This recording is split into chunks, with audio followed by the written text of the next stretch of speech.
You know, this is starting to feel like chili pepper weather. Paimon's hungry for some fresh and fiery, spicy foods that let your taste buds have a blast. And if there's one dish that fits the bill, it's blackback perch stew. Come on, let's pay a visit to One Min Restaurant. I think this time of Hey, guess who's here? Oh, no way! It's the Traveler and Paimon! Ah, Traveler, welcome. Good to see you. What can I get for you? We want some blackback perch stew. All right, blackback perch stew it is. Make yourselves at home. It'll be right out for you in just a moment. Thanks, Chef Mao. I was just thinking about you guys, and now you're here. It feels like you heard my call and came running. You mean you were about to come looking for us? Uh-huh. There's something I want to discuss with you guys. Did you happen to see how the city looked on the way over here? Everyone's getting ready for the Moonchase Festival. Moonchase Festival? Is that another one of Liyue's ancient traditions? That's right. Moonchase is a big festival where we celebrate the arrival of the fall by moonlight.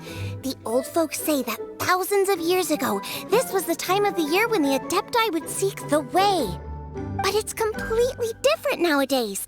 We eat our favorite foods, spend time with friends and relatives, enjoy the moon and the flowers. So much easier. Basically, we just do all the things that people like doing and don't take a whole lot of effort. Sounds like Paimon's kind of festival. With your great taste in food, Moonchase Festival is sure to be to your liking. Hey, if you got a problem with Paimon's taste, just spit it out. So are you guys free these days? I'm taking part in this year's Masterful Chefs. If possible, I'd like you to be my culinary consultants. That's right. Getting some suggestions from friends will broaden your horizons. Masterful chefs, huh? So is that like a competition? Right, yeah. I guess you probably haven't heard about it before. Every year, Moonchase Festival has a different theme, usually picked by the Qixing. This year's theme is Feast of the Bounteous Land, so the Qixing decided to organize a cooking competition. Feast of the Bounteous Land. Pretty much sums up what Liyue is all about. Great theme. I totally agree. I heard it was Ningguang that came up with it. She's so amazing and so full of mystery. Well, I want to take part in the competition, but coming up with new dishes is hard work. By the time you finally thought of something, cooked it, taste tested it, it can be hard to judge whether you're really into something or not. And so, I was thinking, I could get the two of you to help by gathering everyone's thoughts on what makes a great dish. I really want to think outside the box this time. And to do that, I'm going to need lots of different ideas from lots of different people. This'll be a piece of cake. We've got friends from all over the map, haven't we? You sound pretty confident. Well, you know, not to brag or anything.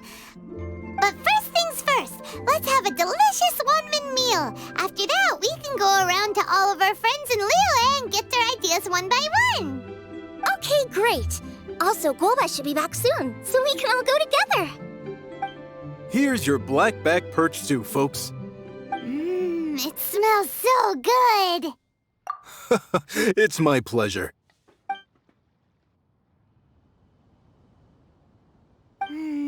That was so delicious. Theory confirmed. This is definitely chili pepper weather. Xiangling can be a bit of a handful, so please look out for her while you're out and about. Come on, Dad. Why would you say that? Because I know you all too well, my dear. That's why. You mustn't be quite so reckless when you're out in the wild, you understand? You do well to be a little more cautious, like our traveler friend. Don't worry. We're all friends here. Let's all look out for each other.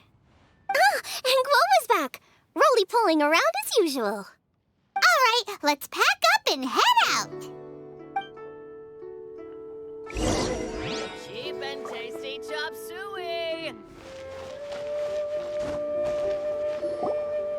So, it's out outside the box thinking that we're looking for, right? Hu Tao always seems to have a unique perspective, so let's make this our first stop. What? My ears are burning. Did somebody say my name? Yeah, it's Paimon and the Traveler. Oh, and Xiangling, too. Ah, of course, Hu Tao. Way outside the box. Meaning you're here for some other reason, right? How might I be of assistance? Well, Hu Tao, I wanted to ask you, what kind of food do you like? What food I like? Off the top of my head, I don't really have an answer.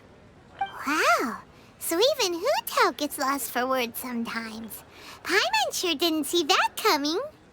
Come on, even the chirpiest birds clock out for the night, right? I'm no different. Pretty sure clocking out isn't something birds do, but okay. Right! There's no need to overcomplicate it. Just pick a dish and tell me what you like about it. I'm doing some market research. I see. Launching a new dish? Well, let me say right off the bat, nothing weird, okay? Some poached fish, a side of shrimp dumplings. That is all you need. Poached fish and shrimp dumplings? That's a bit ordinary, isn't it? Well, it is and it isn't. Think about it. Poached fish is hot and spicy with a powerful aroma. It's a dynamic dish. Add a side of shrimp dumplings, and there's your static component. Got it? Dynamic? Oh, I can do dynamic. Mushroom slime stew, No, not that kind of dynamic. A dish is more than substance, it's a mood. Poached fish is red and spicy. It elicits a response from the eyes, ears, nose, and mouth. That's why I call it dynamic. Shrimp dumplings are more subdued, clear and smooth with a pure and subtle fragrance. I call that static. Combining dynamic and static is how you create a perfectly balanced meal. A union between opposite but complementary features coexisting in perfect harmony. Paimon didn't follow that at all. But at the same time, it kinda sounded smart, so... Okay, dynamic and static. Opposite but complementary. So is this just another way of saying you should keep everything balanced? You know, a little meat, a little veggie, a little salt, a little sugar? Bingo! Except I don't think you need to have a sweet dish for it to be a complete meal. Personally, I always skip dessert. Okay, I think I got it. At first I thought you were just goofing around, but actually you make a really good point. How did I ever doubt you, Hu Tao? Thanks. When it comes to telling tales, the storytellers have got nothing on Hu Tao. Sounds suspiciously like a compliment to me. I'll take it. Well, at least one of you gets it. Everything in this world runs on its own set of principles, be it the circle of life or sugar and spice. You either get it or you don't. Since the Traveler seems to approve, I'll make sure to factor it in. Paimon thinks we're pretty much done here now. Let's head to Boo Boo Pharmacy next. Boo Boo Pharmacy? Yeah, you'll definitely get some interesting responses over there.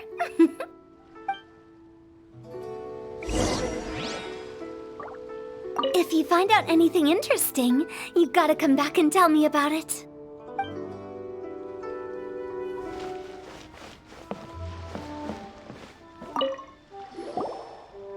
Oh, it's you. Is everything okay? Why, if it isn't the special guest who seldom visit. Less busy than usual, I see. Yikes! What happened to Baishu's voice? Excuse me? The neck. Oh, it's just Changsheng. Welcome. Here to procure an herbal remedy, I presume? No. We actually came for the conversation this time. We're here to talk food. I'm entering this year's cooking competition, so I wanted to ask you both... Oh, wait, there's 3 of you. I wanted to ask the 3 of you what kind of food you like. Most astutely self-corrected. We shall surely supply our assistance. You need to know what food I like? It's all the same. No flavor. Chi-Chi has some gustatory dysfunction and can't taste any food. Make no mistake, she's not being uncooperative. Oh, I understand. That's fine. Still, I'd expect Chi-Chi to have some sort of dietary preferences, though. There must be some dishes that you like the sensation of. Sensation? Yes, there's one. Coconut milk. Nice and cold. Well, that doesn't help us. It's not a dish, it's a drink. How about you two? Any thoughts? I like bite-sized morsels of meat. I agree with Changsheng. Many of our patients are the elderly and young children. They find large chunks of fowl or seafood difficult to swallow and digest. Dishes where the ingredients have been finely chopped, on the other hand, are far more suitable for them. We also see plenty of people with colds and sore throats who find it difficult to eat rich food. From a purely pharmaceutical perspective, I tend to recommend soups and stews. Got it. Would that be medicinal soups and stews? Medicinal soup. I don't like it. I must apologize for having such a one-track mind. It's a little difficult to think about food without worrying about the health implications these days. We've had quite the endless stream of patients recently. If you ask me, I think the changing weather is to blame. That's okay. Everyone's input counts. Keeping it seasonal and suitable for all ages sounds like a pretty good idea to Paimon. Medicinal dishes have higher demands in terms of nutritional balance than the kind of food I normally cook. I don't usually focus on medicinal properties, but since this is for a competition, maybe I can score more points by taking both flavor and function into account. Food with substance. Always better. Everyone will like it. It's a great suggestion. Thanks, everyone. You're welcome. As long as we could help. It's great to have a doctor's unique perspective. I'm feeling inspired. Oh, how you flatter me. Receptivity to sensible suggestions make for a savvy chef. Oh, she is! Creating new dishes is Xiangling's favorite thing to do. You can be sure she'll put lots of care and attention into it. Everyone's got their hobbies, and mine is cooking. Usually I just go with my own ideas, but having a whole new perspective this time is sure to make a big difference to the end result. Great! That makes this whole trip worth it. All right, time to move on to the next. So we've got an independent thinker's perspective and a health perspective. Next, Paimon thinks we should probably talk to some picky eaters.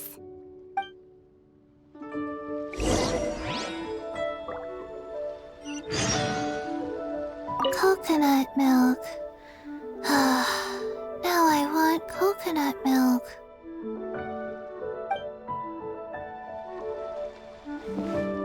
Food and medicine are inextricably intertwined, you know. To give a full account of all the ways in which they are connected, why, I'd have to start that story from a long, long way back. Shh! Nobody was asking.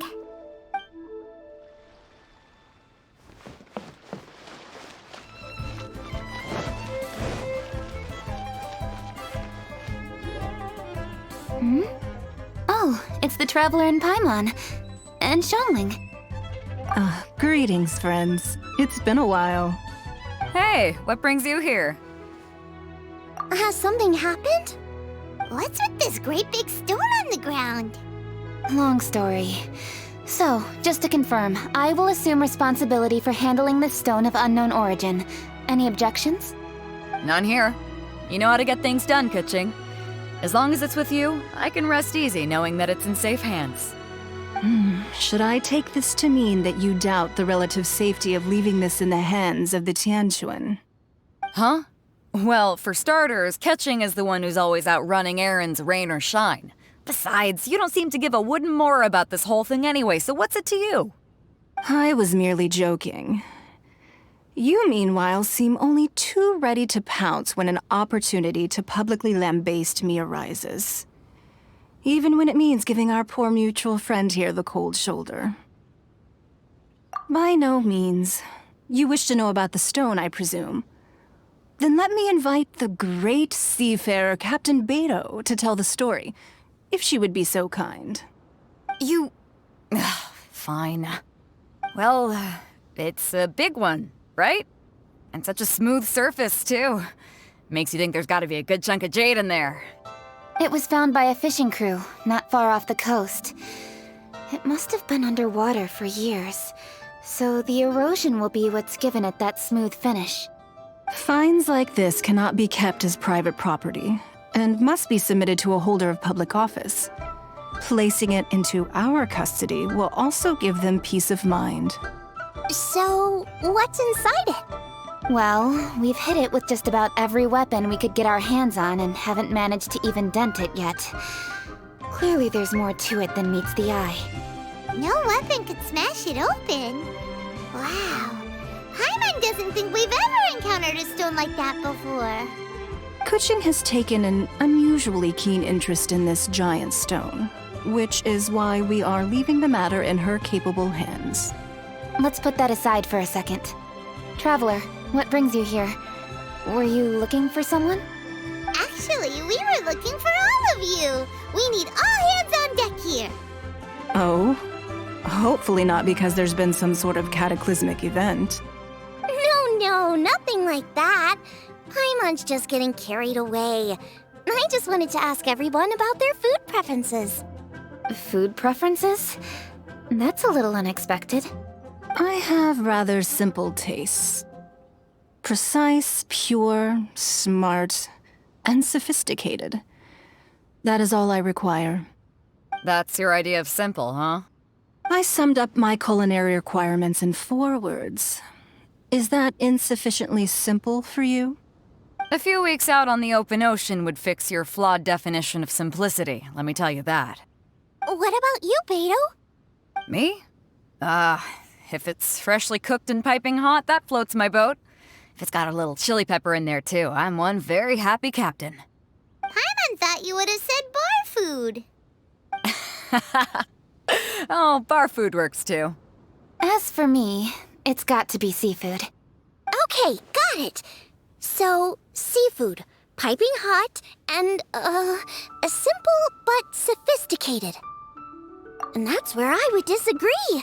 Traveler, surely you've heard of golden shrimp balls. Oh my, they're my favorite. You need to wash and devein the shrimp, wrap it in finely sliced potato strips, then deep fry it to perfection. There's no room for cutting corners. They're very precisely put together. They taste pure, the presentation is smart, and the skill needed to cook them is highly sophisticated. It fits Ningguang's forward summary to the letter. Huh. So what you're saying is, for all the frills and trills, good food is all the same at the core? I heartily agree. Golden shrimp balls are a prime example. Their essence lies in combining art and nutrition in a single package. It is a dish of true value. Okay, got it. So Kuching loves golden shrimp balls. I didn't say that. Did I? No, at least not outright. Alrighty. Thanks for all your input. I'll be sure to take it all into consideration. Traveler, Paimon, do you have anything planned after this? Good. I'd like you to help me investigate something. It's about this stone. You picked the right people for the job. We investigate stuff all the time. My thoughts exactly. The Chising has a public duty to deliver our final verdict to the fishermen, but there are also some things I would like to investigate on a personal level. I'm sure you've become acquainted with the general background of the Moonchase Festival. However, I have my own understanding of this festival's roots. My grandfather was a researcher of Liyue's traditions. In his notes, he indicated that there was a deity called the Stove God in ancient Liyue, which people paid tribute to at a certain time of the year. Very few written records make mention of the Stove God, and those that do are notoriously confusing. Some scholars believe that the Stove God was just another title held by the Lord of Geo, but others suggest that this was a different deity altogether. One folktale even claims that the ancients found the Stove God's shrine, but there was no statue, only a huge, smooth slab of stone. Shortly after it was found, the stone was lost in transit, and it hasn't been seen since. This stone here has all the same features, so I suspect it could be the one that went missing all those years ago. After many years of researching ancient texts, my grandfather came to believe that the practice of paying seasonal tribute to the Stove God may be best described as a festival. He called it the Stove God Festival. That would make it the forerunner to the Moonchase festival we know today. But this is all just theory and conjecture. To prove any of it, we'd need to start by identifying who the Stove God really was. Now that Rex Lapis has passed on, and Liyue has entered the age of humankind, his successor should continue to respect our nation's culture and traditions, just as he did. That's why I think the responsibility for this situation should fall to me.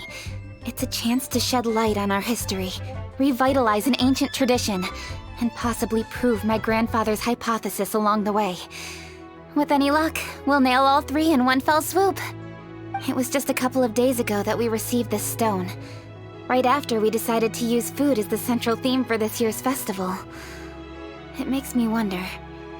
Maybe a divine will is at work behind all of this. 3 birds with 1 stone, huh? That's pretty efficient, even for cooking. Hey, don't worry about that. This sounds super important, so don't mind me. Besides, we're only... Wait a second. I got it! What? Why are you shouting? Ka-ching, can I tag along for your investigation?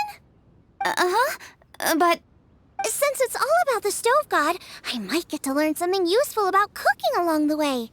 It'll be great inspiration for me in the competition. Please, let me come along. I promise I'll help. If it means that much to you... Okay, I suppose you can come. Really?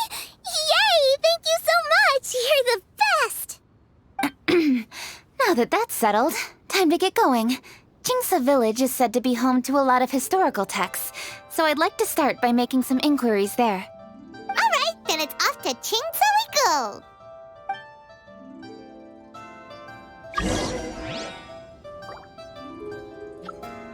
Oh, sincerely, Beidou, you misunderstand me. I have many simple pleasures. I take a stroll through Yujing Terrace and one down by the harbor every single day. Huh. Well, everyone has their way of procrastinating, I guess.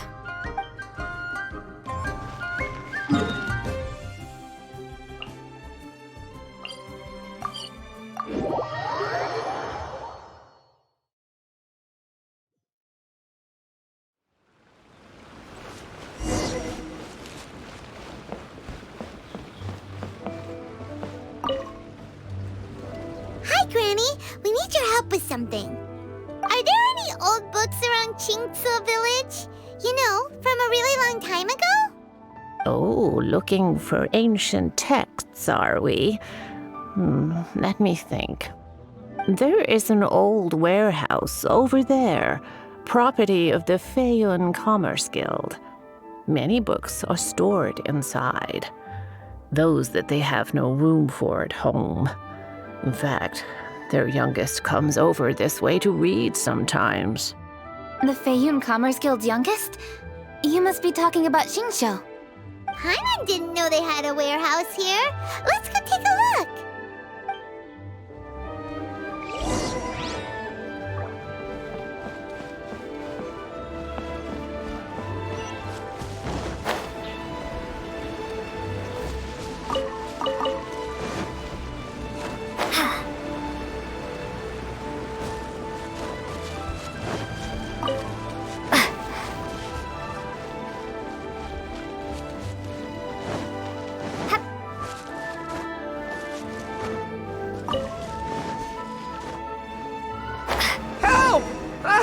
being robbed! It came from that direction. Come on.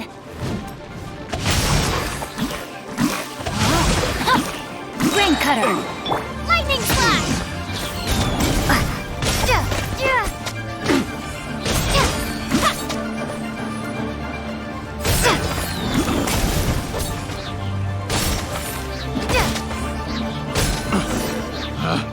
Picked the wrong test subject.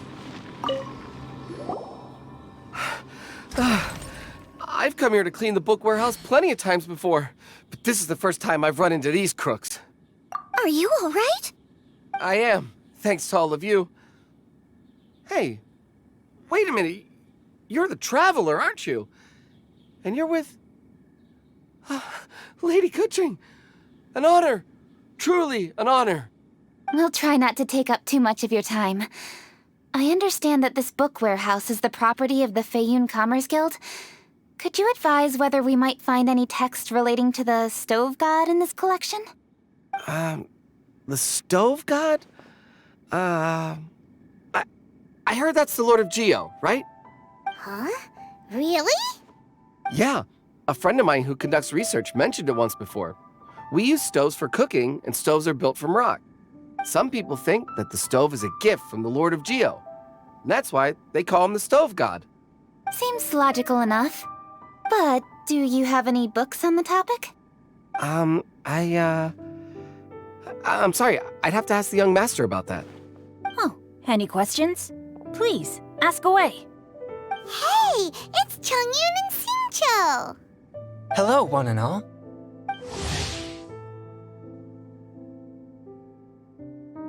Hey guys, what are you doing here? I was bored with nothing to do, and thought I'd come out this way for a bit of reading. And then I thought, why not bring Chongyun along too? Yes, I'm just along for the ride, really. I see the Yuheng Kuching is with you. Whatever brings you here must surely be a matter of grave importance. Master Xingqiu, if I may be so bold, do you happen to know if there are any texts on the subject of the Stove God among this collection? Since I personally selected which volumes to store here, I do have some recollection of their contents. If my memory betrays me not, there is one volume among them called Demystifying the Legends of Liyue, which mentions the Stove God. Might I take a look? Certainly. If it pleases my lady, I shall lead the way. Sheng, I will take care of things here. You're free to go about your own business. They're back! So did you find it? Yes, Master Xingqiu has quite an exceptional memory. Demystifying the Legends of Liyue does indeed mention the Stove God. However, it says the following. The body of the dragon wielded a tail that could eclipse the sun, and claws to command fire and teach the ways of wisdom. Receiving the gift bequeathed unto them, humankind cooked food with fire, and thus did they prosper. The body of a dragon? The stories about Rex Lapis say the same thing. That much is true, but this is the only passage in the whole book. If we want to find out more, we'll have to continue our investigation. There's nothing further to discover here. It seems we'll have to look at other options. I come from a long lineage of exorcists, and our family too has amassed a number of ancient texts. Now that you mention the Stove God, I seem to recall reading somewhere that this god once appeared at the Guili Assembly. Of course, I can't say if it's true or not. Books are penned by people. All they can do is show what the author was thinking. Everyone's mind is different, so every book on a given topic will give a different account. I apologize that we could not help in a more substantial capacity. Your help thus far is quite ample. Liyue is a vast and rich land. All things that existed here in the past have left their trace. So long as we do not abandon our search, it is sure to bear fruit eventually. Thank you all. We will continue our investigation elsewhere. Oh, hold up. I had a question too. Xingqiu, Chongyun, could you tell me what kind of food you like? Food? Oh no. You're not thinking of taking part in the Masterful Chefs, are you? Yeah, I totally am. What's wrong? You look like you've just seen a ghost. Xiangling, this is a major event. I beg you, please don't cook anything strange for this competition. What do you mean, strange? Mushroom slime stew, to give one example. Okay, fair enough. That dish isn't my most popular. But that's why I'm doing all this research, so I can create some really special dishes to win everyone over. Well, in that case, I like cold food. That's 'cause you can't handle hot and spicy, right? Yes, you're absolutely right. My tastes are on the mild side. I prefer gentle dishes with minimal seasoning.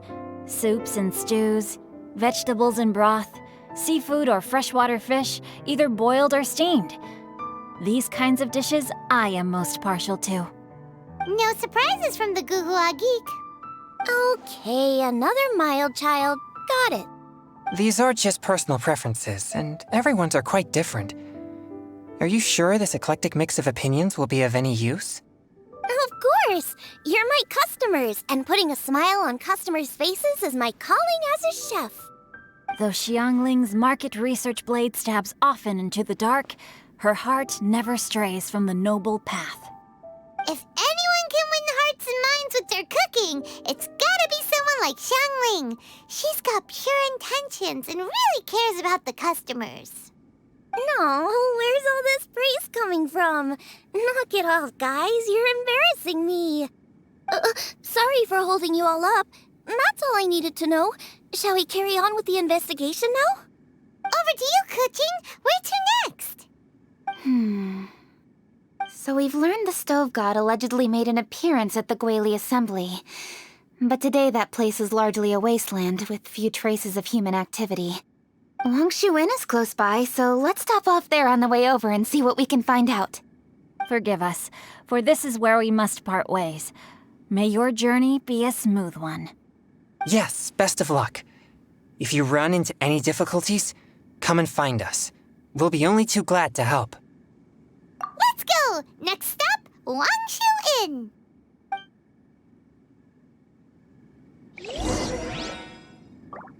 Now, which book to read today? Aha! How about this? Chongyun, pick a book, any book, and read it out loud to me, will you? That way, I can give my mind a rest. Huh? That's why you brought me along? Don't like that plan? Okay, then I'll read one for you. How about Young and Hopelessly Smitten? Xingqiu, don't you think you have one too many frivolous books in your collection? Okay. A Guide to Getting Ahead in Yujing Terrace. How about this one then? Oh, really, Xingqiu?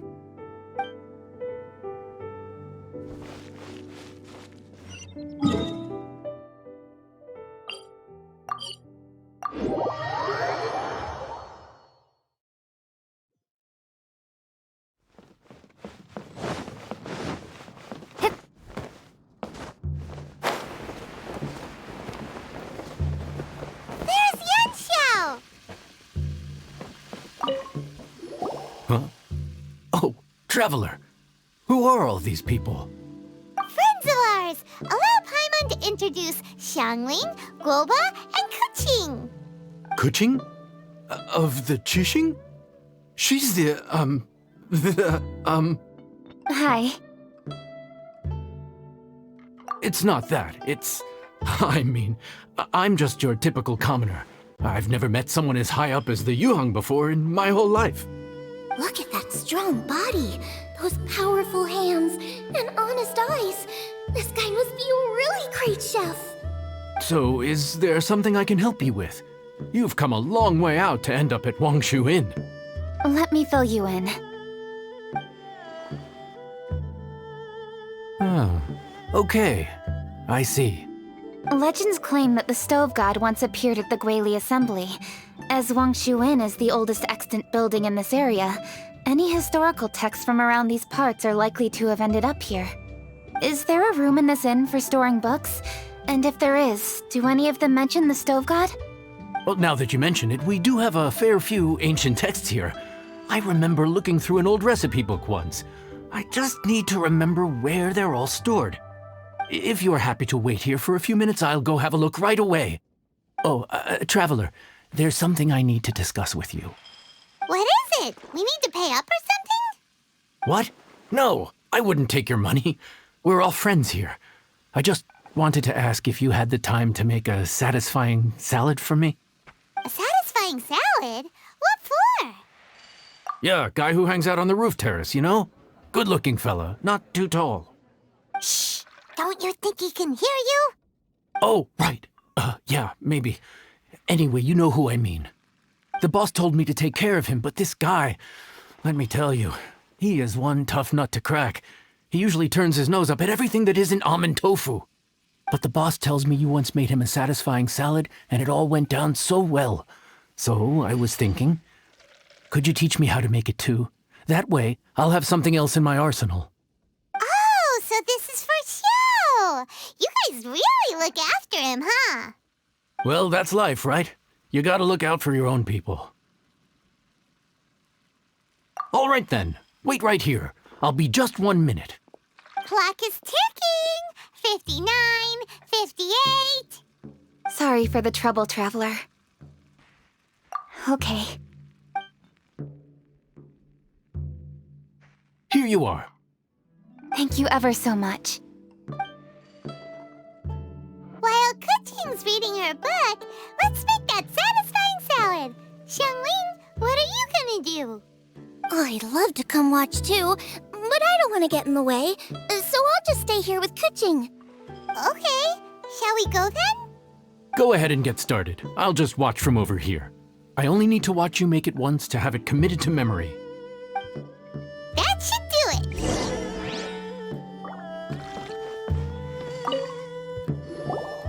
All right, thanks for that. I think I've got it now. You got all the steps down, right? Of course. Don't forget, I am the best chef around these parts. Let's go see what Kuching and Xiangling are up to. Kuching, Xiangling, we're back! You finished cooking? Good timing. We finished our reading too. And? Useful? Or no? Useful. There is a passage concerning the stove god, and it's not what we were expecting. I quote, 60 miles to the northwest is the Guili Assembly. Many were settled there, where they hunted in groups, farmed the land, and made their living from what the soil yielded. When the stove god descended, one god became many, all of which were the height of children. As does a star when it descends into the world, so the stove god went out among the common folk and taught them to create fire. With fire, the people at last learned to make hot food, and they dined on rice congee and cooked meat thereafter. This is a radically different account from the one given in Demystifying the Legends of Liyue, and also a conflicting one. One god became many? Does that mean there was more than one stove god? Taking the text at face value, that is what it says. Went out among the common folk and taught them to create fire.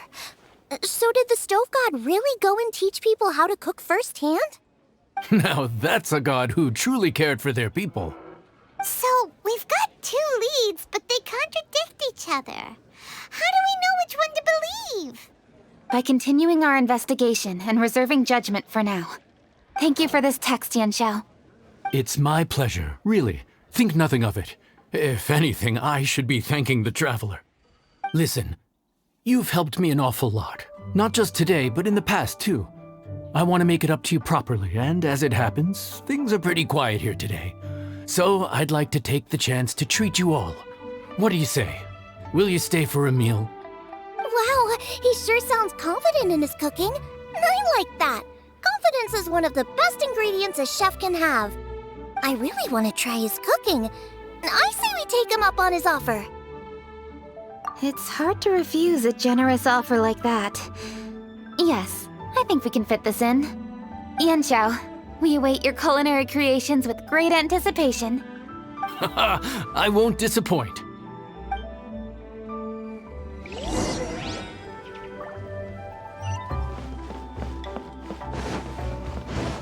Wang Chuan is the best at these resources.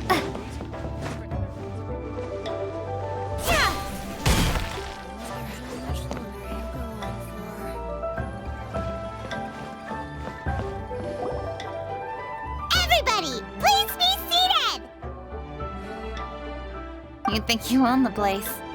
I'll sit here with Guoba.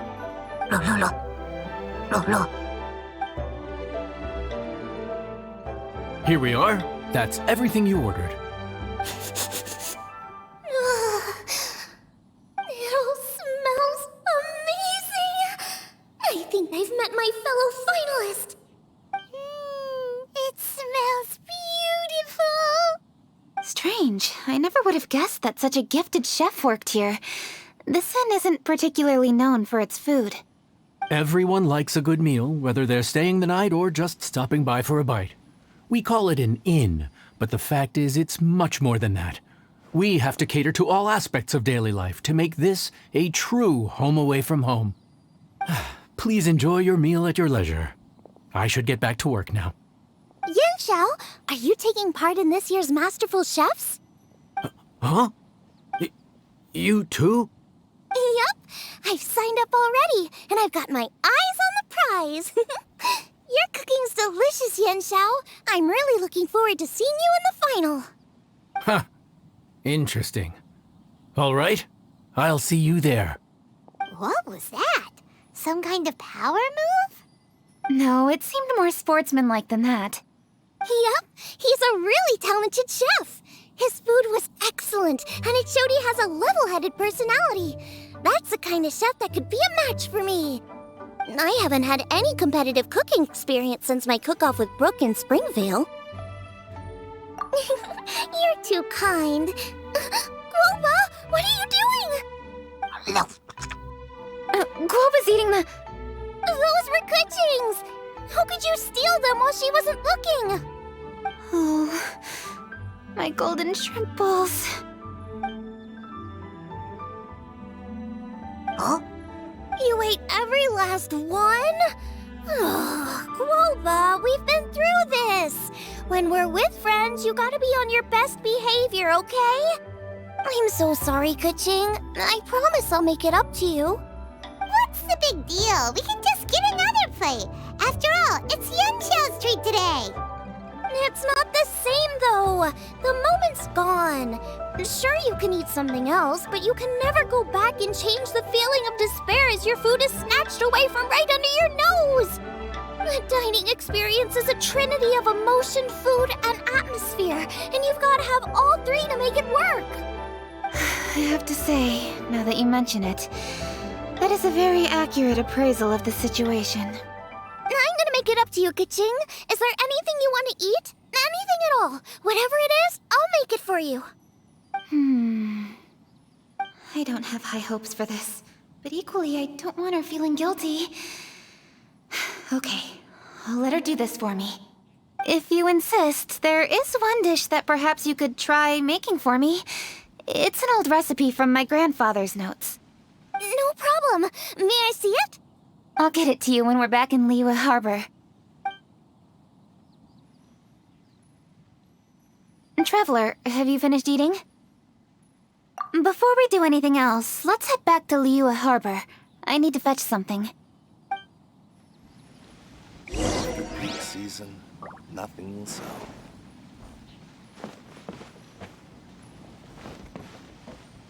Need to get some. Wonder how much longer.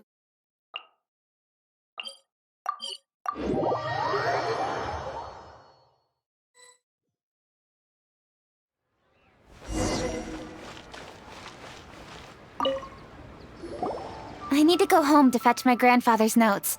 Let's meet at Wanman Restaurant later. Great! I'll go get everything ready. Traveler, what about you? Are you gonna do your own thing for a while, or do you want to come in and have a seat? I actually have something to discuss with her. You go ahead. We'll join you later. Okay, gotcha. Traveler, come here for a moment. I need your advice on something. What do I need to do to get along with Xiangling? Seriously? That's what's stressing you out? What's so strange about it? Why are you looking at me like that? You're super smart, and you're always so sure of yourself. Paimon thought you'd never need advice from anyone about anything. Well, that's just ridiculous. Xiangling's always so warm and friendly with me. This time especially. And now she's desperate to do me a favor.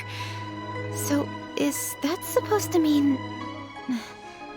we're friends already? I'm just not used to dealing with people who are so warm right from the get-go. How exactly am I supposed to respond to that? Okay. Noted. Thank you, Traveler. I'll see you again shortly.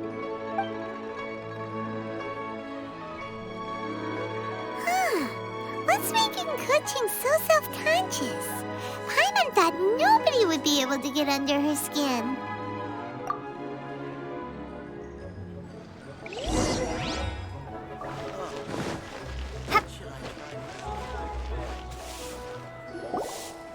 Hey, we're here!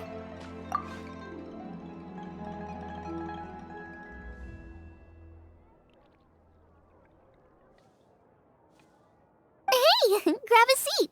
I'm just running through my ingredients to see what I'm missing. Oh, we're gonna do this now?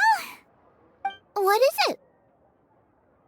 But this is your idea! Why you gotta dump it on Paimon? Ugh. Okay, so back at Longshu Inn, we noticed you and Kuching were getting along pretty well. So you really like hanging out with her, huh? Yup. Kuching's good-natured and easy to be around. The kind of person everyone wants to know, right? You're a braver person than Paimon. The first time we met Kuching, Paimon found her pretty intimidating. You think so?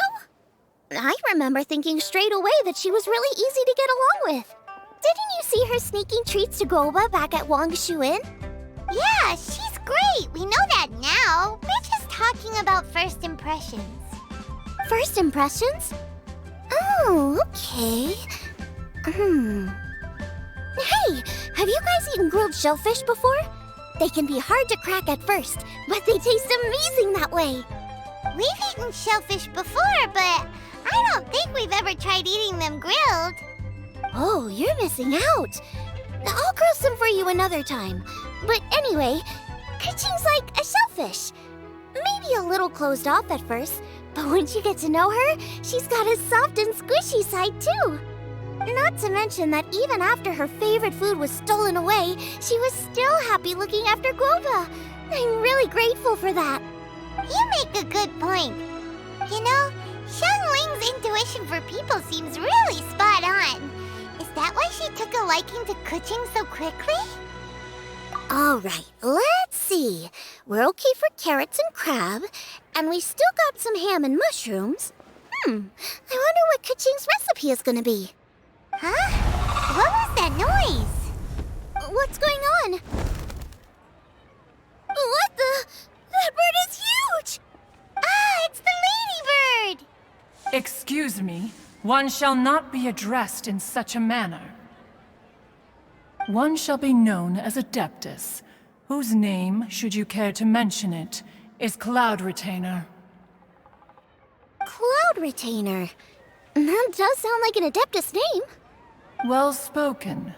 One shall let this young lady's enlightened words atone for the ignorant ones of her friend. A while it has indeed been, traveler. Does one surmise correctly that you hasten hither to partake in the Moonchase festival? Ah, so even the illustrious traveler has been summoned to attend the Moonchase festival. As expected, this year's theme stands proud against the test of public scrutiny. The theme? You mean Feast of the Bounteous Land? The very same. Moonchase Festival falls during the season when many cooking ingredients are ripe. Hence, it is a fitting time to enjoy the finest of foods. One noticed the relative pomp and ceremony with which this year's affairs are being conducted, and could not abide to stand idly by. Let it be known that one's culinary proficiency and ingenuity is uncontested in all the world. Thus does one now appear in this realm, that those who inhabit it might witness one's latest creation, a supreme cuisine machine. A supreme cuisine what? What's a supreme cuisine machine? Patience. One's purpose here today is to meet and to greet. Nothing further. All shall be revealed before your very eyes when the time arrives. Traveler, you are one who has witnessed much of the culinary world. When the day comes, one would be most pleased to see you in attendance, offering your most vociferous ovations. Oh, so we're officially invited? That which is implicitly understood needs not be made explicit, let alone official. I shall say no more and dwell here no longer. Await my word. Be there or beware. This bird always disappears just as quickly as she shows up. Wait, not bird, Adeptus. Hey, wait! Isn't she technically an illuminated bird, though? She seemed like someone very prestigious and very talented at cooking. She definitely loves her food. What are you all huddled together over here for? The Adeptus left already. Yay! Kaching's back! Sorry I kept you waiting, Xiangling. This is the recipe from my grandfather's notes. They're not in the best condition, so rather than bring them out of the house, I just transcribed the recipe. Unfortunately, the texts my grandfather worked with were very old, usually faded, damaged, or both. Some parts are missing from this recipe, too. Do you think you'll still be able to work with it? Oh, okay. Let me take a look. Give me some time. I need to look into it. Sorry for the trouble. You're all here? That voice sounds familiar. Sorry to interrupt your conversation. I was in the area buying a few things, and I heard the disturbance, so I felt compelled to come take a look. You mean Cloud Retainer? I saw her too. She just suddenly showed up right in the middle of the street. Whatever adeptal power that was, she certainly knows how to make an entrance. Lady Kaching, you saw her too? Do you, have a moment? I need to discuss something with you. What is it, Ganyu? Has something urgent come up while I've been out? No, it's nothing work-related. I wanted to ask about, something personal. Is that okay? A personal matter? Involving me? Surely I haven't done anything improper recently, have I? Please, Lady Kaching? This is really important to me. Oh, okay. I noticed Cloud Retainer was here for quite a while. Did she say anything about... me? When I was young? About your childhood? No, nothing at all. What? Really? Whew. Thank goodness. I was getting really worried. Once she gets talking to people, she tends to go off on all sorts of tangents. So I was worried she might have bored you with some stories about me. Your name didn't even come up, so you've nothing to worry about. Kaching, how are you not asking a bunch of questions right now? There's obviously some juicy gossip here. Aren't you curious to find out what it is? Please, no, don't do that to me. Of course not. Whatever it is, I'm not curious and I'm not going to ask. If Ganyu has a secret and she wishes to keep it that way, nobody should make it their business to try and get it out of her. That's just basic decency, is it not? Yes, ma'am. Paimon will never bring it up again. Kaching, thank you. You're so kind and considerate. I've always seen that in you. What's that got to do with... Honestly. Go on, you should be getting back now. Oh my, you're right. I should. Okay, everyone. Please excuse me. I should get back to work now. Take good care of Kaching for me. Hey, what are you trying to say? Don't worry, Ganyu. We will. Thanks. Hope to see you again soon.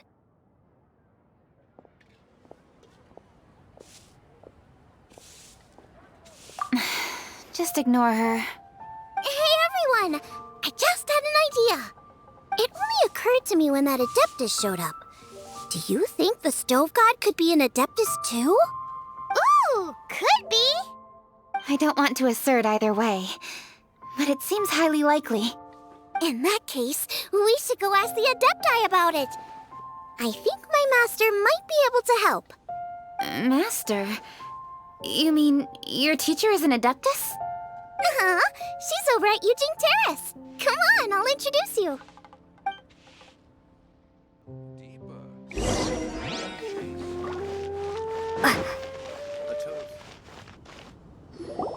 Master!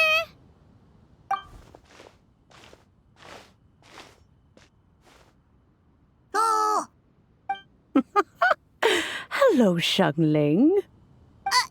Madam Ping is Xiangling's master? I did not expect that. Master, how are you keeping these days? Are you well? Oh, very well, thank you. What a surprise it is that you all had the time to come and visit me today. Hello. Master, we came here because we have a question for you. Do you know about the Stove God? Of course I know the Stove God. Does this mean you know them personally? Ah, I see. It's the Moonchase Festival, isn't it? How interesting. So you came to hear some stories about the Stove God. That's right. We're investigating something that happened recently. I see. The great stone surfaces. And so you open an investigation. I must commend your guesswork this far. I did indeed know the Stove God of whom you speak, but it was a great many years ago. Moonchase was originally a rite observed by the Adepti, not something in which the ordinary people of Liyue would ever partake. But over the years, they have sought to emulate it for themselves many times, giving rise to various festivals bearing the Moonchase name. On nights when the moon shone bright, everybody would get together for joyful reunions. There would be fine food, fine wines, and choice teas. Later, Rex Lapis unified all of these various festivals under the Moonchase name to honor an old friend of his. In short, the heavens were our witness as we vowed to the moon to come together in joyful solidarity, to remember the past and reflect upon the present. That is the meaning of the Moonchase Festival. Rex Lapis. That friend made many contributions to Liyue, and Rex Lapis would not have them go unrecognized. Turning this season into a commemoration of his old friend was also a way to honor that friendship. I can only presume that the Stove God Festival was one of the many subsumed into the Moonchase Festival. In the hands of Rex Lapis, our nation's traditions were faithfully upheld.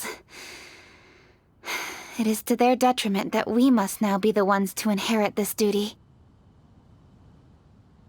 Ah, Kuching, I simply won't allow you to be so down on yourself. Nothing would delight Rex Lapis more than to know that those who follow in his footsteps continue to value these traditions and are working tirelessly to do them justice. Thank you. Lady Kuching! Huh? Lady Kuching, Lady Ningguang wishes to speak with you. Ningguang's looking for me? Must be important. Please excuse me, everyone. If I'm not back soon, you'll find me at Ningguang's office.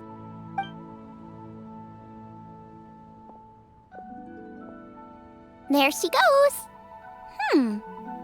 Kaching's a lot more serious when she's got her work face on. Do you want to know who Rex Lapis's friend was? Oh! Paimon does! Yes, precisely. There are few genuine coincidences in the world. The story of the Lost Festival and the old friend are indeed one and the same. The Stove God was a good friend of mine, too.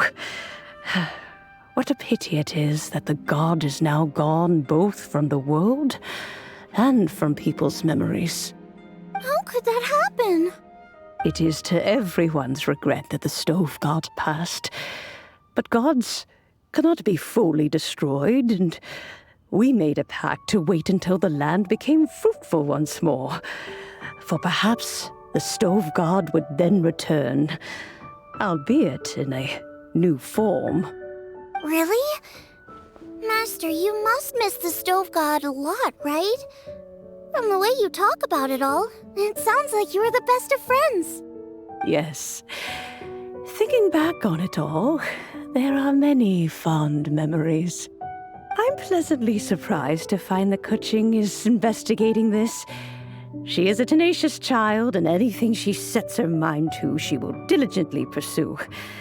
It warms my heart and makes me want to give her a helping hand. Unfortunately, however, I cannot simply give her the answer, for the process is of great importance to her. Kuching's grandfather once researched the stove god, and now she follows in his footsteps. Since Kuching has inherited this conundrum, so too she must inherit the journey to its resolution. You knew Kuching's grandpa? Of course. I count all the people of Liyue among my good friends. I remember when he was the same age as Kuching is now. So young. Grandparent and grandchild are definitely made from the same mold, both diligent enough to take on anything and bold enough to see it through to the end. I like to think of Liyue as my own little potted plant. I've watched it grow and blossom, and it grows more beautiful all the time. In the blink of an eye, the buds of yesterday are in full bloom today. It's wonderful to see. For new blossoms must bloom on the branches if the tree is to remain evergreen and ever young.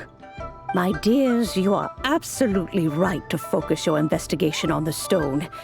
It is, as you suppose, the lost statue of the stove god, and within it lie all the answers that you seek. I should like to see the stone for myself if you would lead me to it. Perhaps the truth will emerge even as we watch on.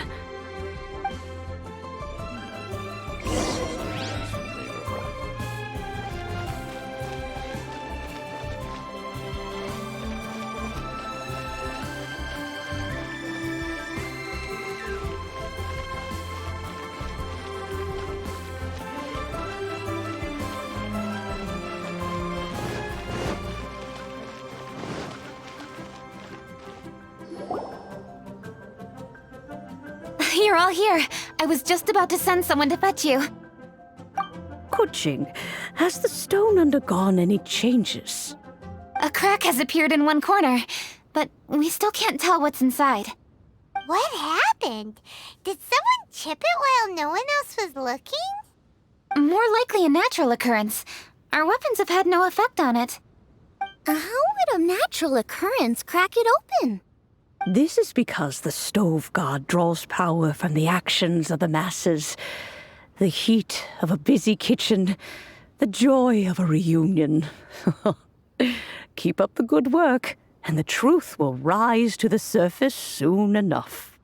All the books say the stove god is the deity of food. So is the stone opening up because everyone's cooking for the festival? Statues draw power from their people. So, if the stove god has dominion over cooking, could it be that the passion people put into their cooking gives power to the stove god? Ningguang and I chose Feast of the Bounteous Land as this year's theme, and now every chef signed up for the competition is busy preparing. Paimon's theory is not an unreasonable one. Plus, a lot of families have reunion feasts around this time. With everyone back home, the whole city's bustling with people, and that adds a lot to the festive atmosphere. So if the stone cracked because Liyue started getting festive, that must mean that when the festive fever peaks, it'll bust right open, right? That's gotta be it, right, Master? Well, we'll have to see then, won't we? Okay, the fact that cooking is involved gives us a perfect opportunity. The selection phase of masterful chefs will be held indoors and seen by only a few people, but the finals will be held outside in public. Everyone who wants to will be able to come and watch it. The atmosphere will be incredibly lively, no question. And And when the finals end, boom! We'll get to see who the stove god really is, right? It's definitely a possibility. Well, I've already signed up, so I should be able to help. Yes, for a chef as accomplished as yourself, getting to the finals should be a breeze. All this talk of cooking competitions is making Paimon hungry. Oh, Paimon can't wait! It'd be great if Paimon could take a nap and then wake up when it's the finals.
selections for masterful chefs. Really? Woohoo! That's great! It was a total breeze. I wasn't even trying. But a true champion never rests on their laurels. I'm still gonna need your help to prepare for the competition. I made a few new test dishes, and I was hoping everyone could try them and give some feedback. Traveler, you want to be the first? Oh, yeah, we did. And anyway, we get to eat your food all the time, so we're biased. You should find some other people this time, just to play it safe. Good idea. Okay, let me think. Let's get Beto to try it first. Beto! Yep, you can definitely trust her opinion. Let's go find her. Right now, she should be down at the docks. Let me box up this food real quick, then we can head on down.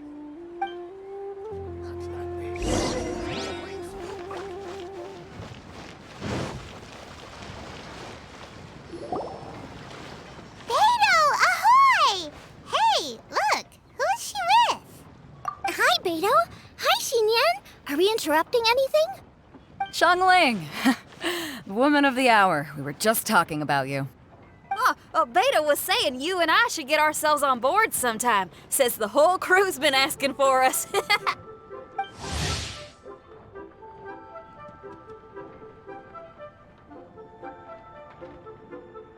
Seems like you three go way back. Oh, we really do! Beto and Xinyan are two of my oldest customers, and I've helped out in the kitchen on board Beto's ship in the past. Recently, Xinyan's been planning to do a show on board, too. That's the plan. Good music's meant for sharing. You guys should check it out sometime. Will do! But I came here today because I made it into the Masterful Chef's finals, and I was just trying out some new dishes to bring to the competition.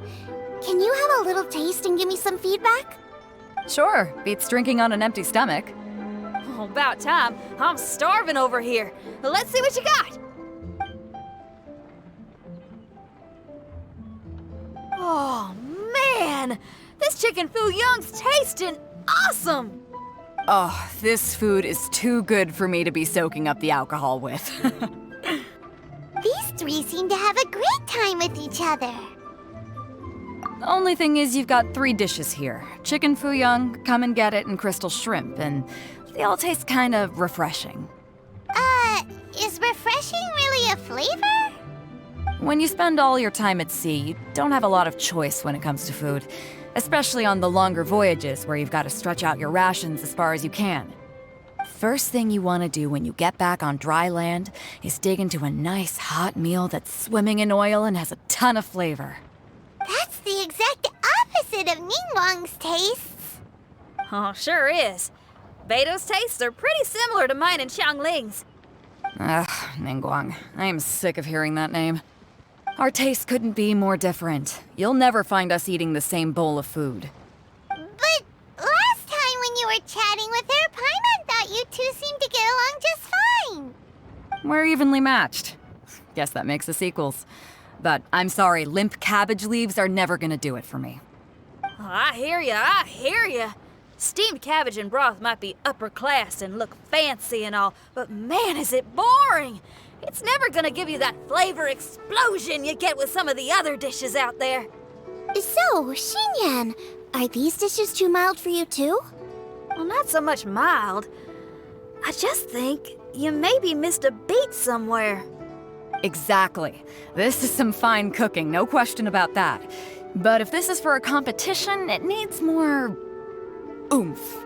Beat? Oomph? Are we sure these terms apply to cooking? Beat and oomph. Beat, yeah. You know what a beat is? I only know music, though. I'm nowhere near your level when it comes to cooking, so don't mind me if it doesn't make much sense. No, you're both completely right. Beat and oomph. That's what I need. I actually thought as much while I was cooking them. Even though this was a brand new combination, it still felt like I was missing that one thing that'll seal the deal. You know, really push it over the finish line. Seems like she's found her muse. Does that mean music theory is compatible with cooking? Hey! Paimon didn't quite get the implication, but Paimon can tell when you're being a meanie. Okay, I think I know what I need to do. Great! So this went really well. Don't hold back, just get out there and do your thing. You're a pro, Xiangling, and you've totally got this. Hands down best chef in Liyue Harbor. Ain't that right, Beto? Well, I think so anyway. More than any other chef. And there ain't a whole lot of people I'd be willing to say that about. I'll do my best. Thanks, everyone. All right, we'll leave you to it. I'm gonna take Xinyan on board for a while. Xiangling, they both had pretty strong tastes. You sure that won't be a problem? Shouldn't we get a second opinion from someone with milder tastes? That's a good point. Beto likes her greasy stir-fries, and Xinyan can really handle her spice. Yeah, we should get another opinion. Now, who do we know whose tastes are on the mild side? Traveler, any suggestions? Who? Oh, right! Makes sense! So, back to Wangshu Inn? Who is it? Someone you just missed last time we were there. Huh? Oh, Paimon remembers! He said that we just need to speak his name, and poof, he'll show up. Will he definitely hear us saying his name, though? Maybe we should find somewhere quieter.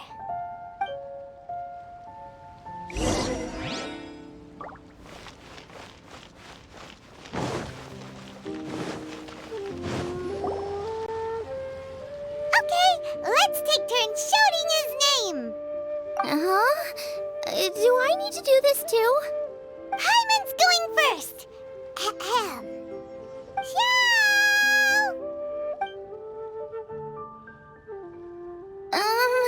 Nothing's happening. Let me try again. That's weird. Does he not want to hang out with us? Wait, so let me get this straight. Some guy with special powers promised you both that you just need to shout his name and he'll show up? Well, not both actually, just one of us. Oh, right. Well, you should be the one to try it then. Paimon clearly just doesn't want to feel left out. Okay then. You called? Whoa! He actually came! You spoke my name, did you not? When I make you a promise, I will honor it. Blink of an eye and poof! He's there! That's how you know he's an Adeptus. An Adeptus? Xiao, was it? Hi there. It was me who asked the Traveler to call you here. My name's Xiangling. I'm a chef. I've made it into the finals of this year's Masterful Chefs, and I'm testing some dishes out in preparation. I'm trying to get feedback from customers with all different tastes. Customers. And that includes me? Uh-huh. The Traveler says you prefer mild food, just the kind of person I'm looking for. If you don't mind, I'd like you to try the dishes I've made and tell me your thoughts. Since it's you, I will do it. Yay!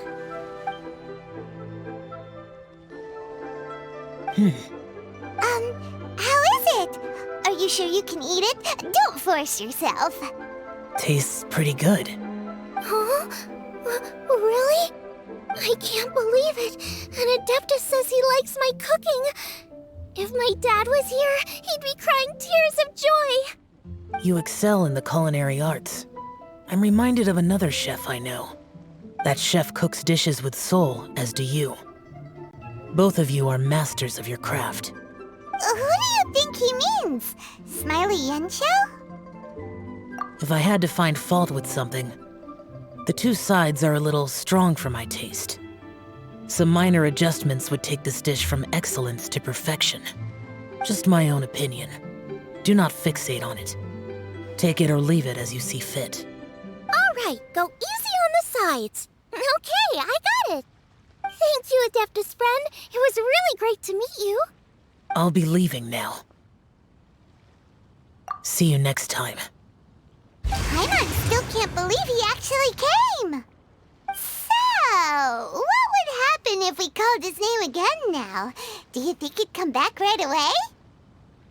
Only kinda, maybe, not really joking. Jeez. Good news. After 2 rounds of taste testing, I've had an idea on what to do next. Great! Lucky we picked the right people to talk to. I'd better head back and try this out a few times while it's fresh in my mind. Thanks for your help. Oh, and the final is in Yujing Terrace. You better come and watch. Will do. Good luck. You bet.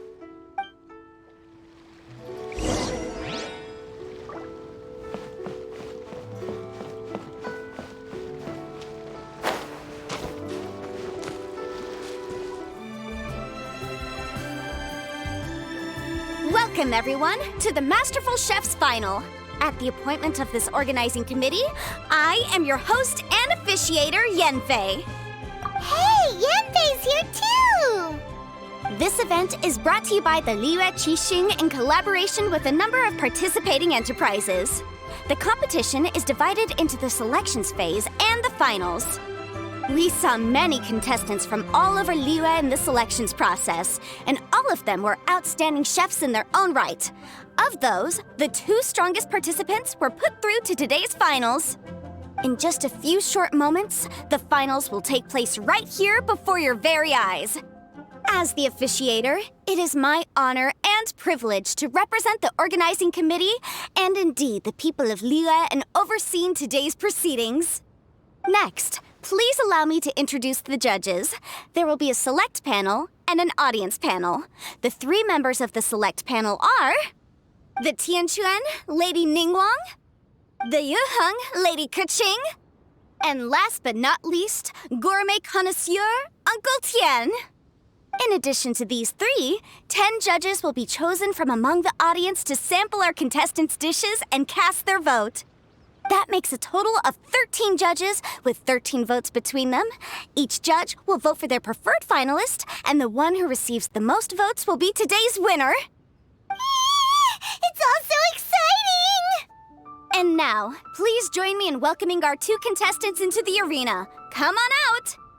To my left, a competition favorite down from Dihua. Life's harsh when you live on a marsh, but this kitchen ace will put a smile on your face. Please welcome Smiley Yanxiao.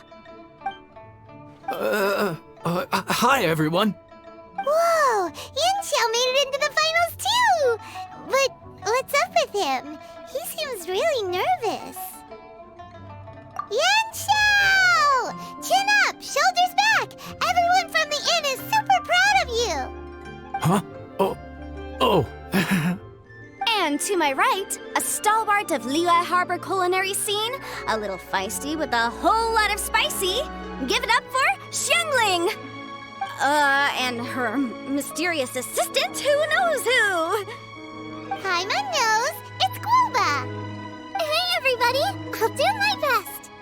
Contestants, please repeat after me.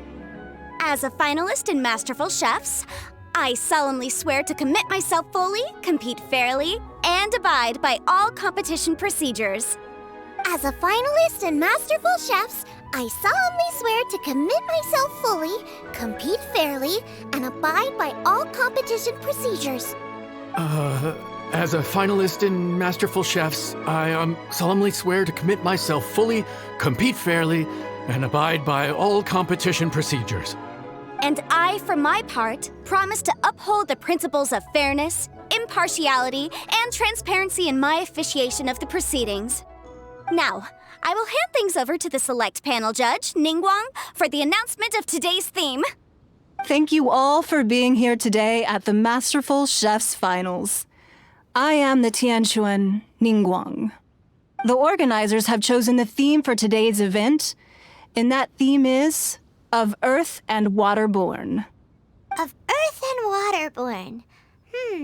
Just like the Feast of Bounteous Land. It really captures the spirit of this year's Moonchase festival. It's like surf and turf, but the deep and meaningful version. The rules are simple. The one who receives the most votes wins. Tailor your dishes to the judges' preferences, or win over the audience with your originality. The choice is yours. Well then, I look forward to both of your contributions. Contestants will have 1 hour of cooking time available and may only use ingredients provided by the organizers in their dishes. I trust this is no problem. Okay, without further ado, let the cooking commence. Begin. Time to pull out all the stops. Show everyone why you're the best. Traveler, Paimon. Thanks for coming to support me. Don't you worry. I'm gonna make this the best tasting dish I've ever cooked. Light it up! Light it up! First things first, get the stove on. Xiao thought the side should be milder, which makes sense to contrast with the main dish. And I guess that's what Xingyan meant. You gotta have on-beats and off-beats. But at the same time, you have to end on a high note. So I think I'll add a little sugar to the crystal shrimp just to bring the flavor up a notch.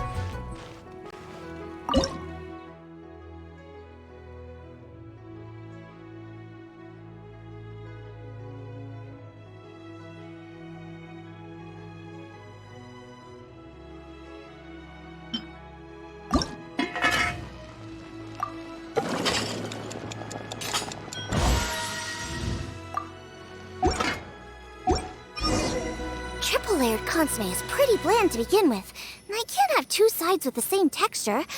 Luckily, the organizers have provided some very aromatic broth. It's just a little too gentle. Okay, this is where Beto was right. A pinch of salt should do the trick.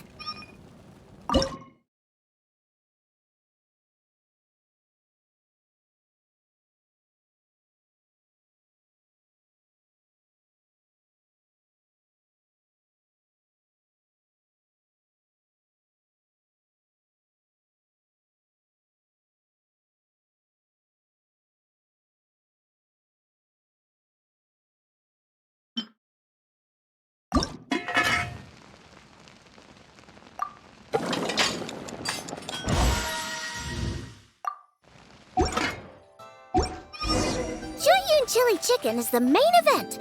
Can't afford to compromise too much here, but maybe some pepper will set it apart without alienating anybody. What an exciting competition this is. We have two extraordinary talents this year. I'm interested to see their choice of dishes. I look forward to both of your dishes.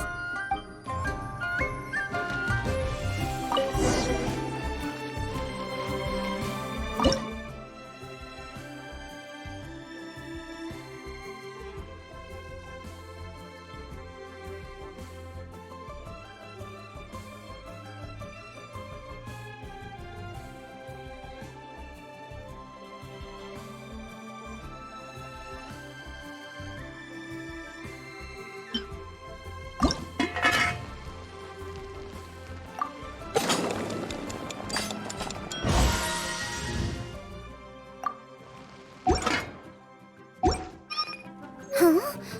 Oh, Yinxiao. He doesn't look so good. Ah, Guava! Whoa, what's this? Hold up. Things are taking an unexpected turn on the masterful chef's stage. Xiangling's mysterious assistant appears to be aiding her opponent. Judges, are we going to allow this? We knew in advance that Xiangling would be accompanied by a mysterious assistant, and the judges agreed that the two could be classed as one individual for the purposes of the competition. But what do we say to this? I take no issue with it. In any case, the assistant hasn't done much in the way of assisting. No competition would be complete without a little drama.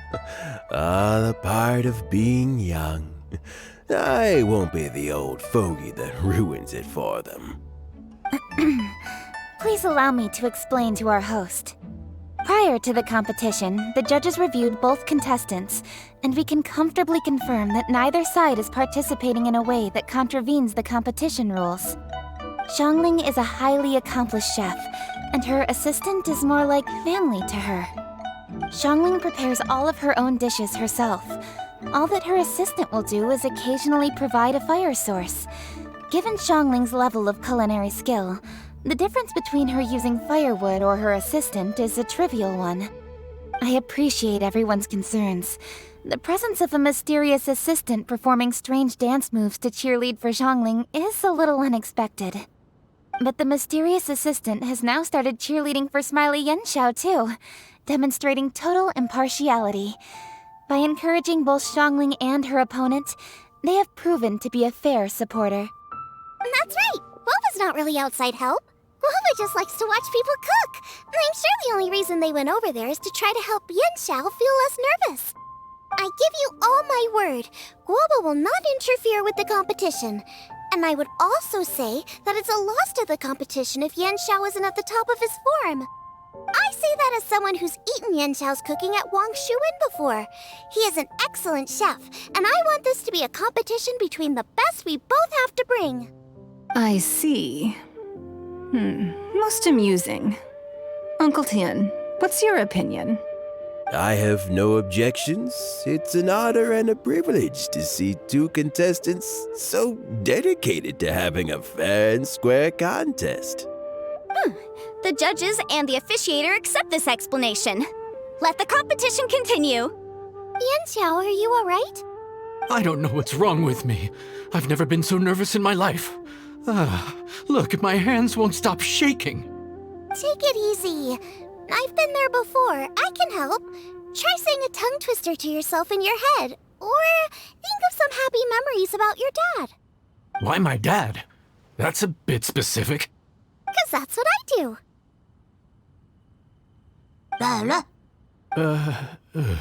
I guess I'll think of my mom then. Anyway, you should carry on. I'll be fine. Don't hold up your own dishes on my account. Nothing's being held up. I'm finished already. Huh? Oh, right. Then I need to focus up and win this thing. There you go. That's the attitude we want. You're a very capable chef, Yan Xiao. So come on, show everyone what you're made of, just like you showed us last time at Wang Shuin. Yes, you're right. I can do this. I can do this. Thank you, Xiangling. And thanks to your, well, thanks. Time for me to get cooking.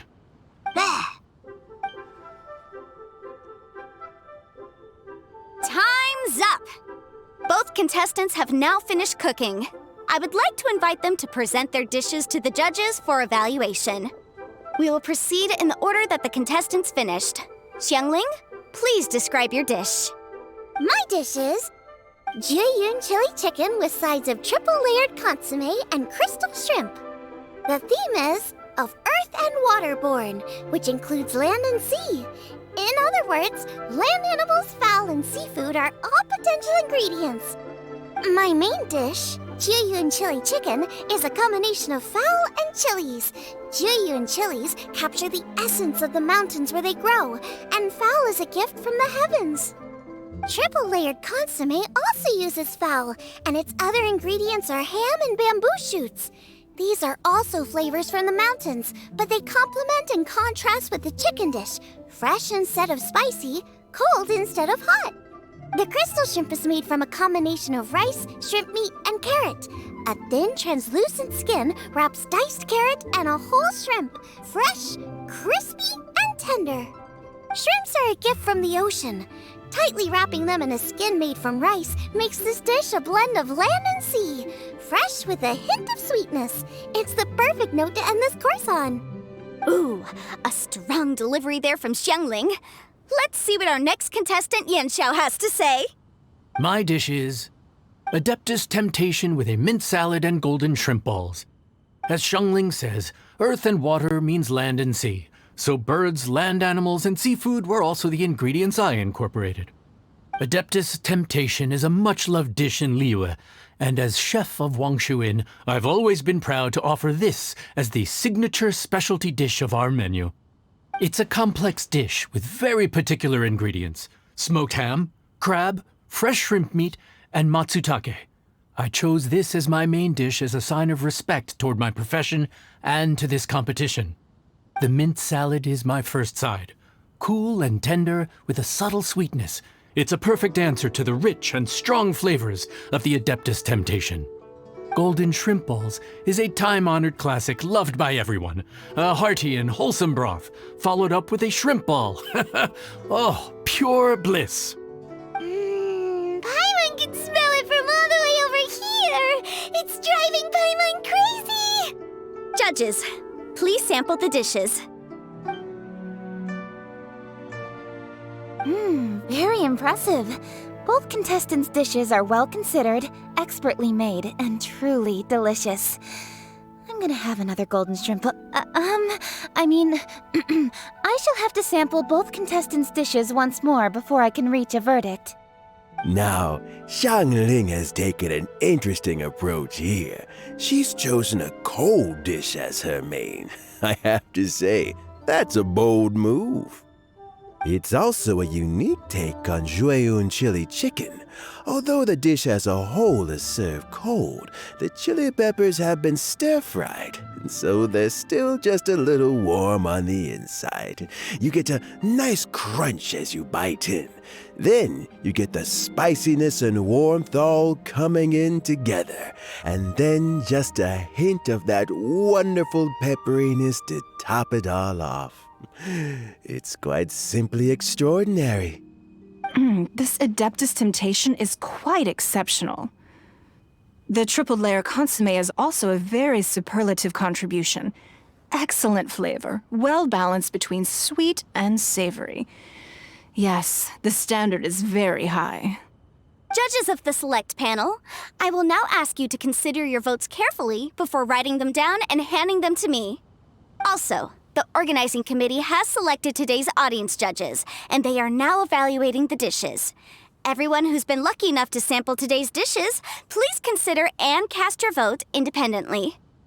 How are we not involved in this? Why didn't they pick us to be judges? Paimon has buckets of passion and oodles of expertise when it comes to food. If they don't want Paimon, it's their loss. Oh. Yippee! For all the chefs there are in the world, and for all the amazing dishes they can cook, the fact remains that you're the one who treats Paimon the best. Thank you all for waiting. All votes have been received and counted, and the results have been returned to Ningguang. I now invite Ningguang to take the floor and announce the results of the Masterful Chef's Finals. It is my pleasure to announce that the winner of the Masterful Chef's Finals is...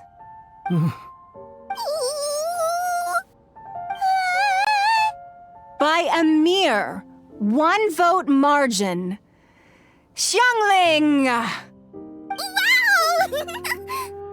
What? How is it so close? Well, there it is. I knew it. It was a close contest, but we have a winner. Liyue Harbor's Xiangling has beaten Dihua Marsh's Yanxiao by just 1 vote.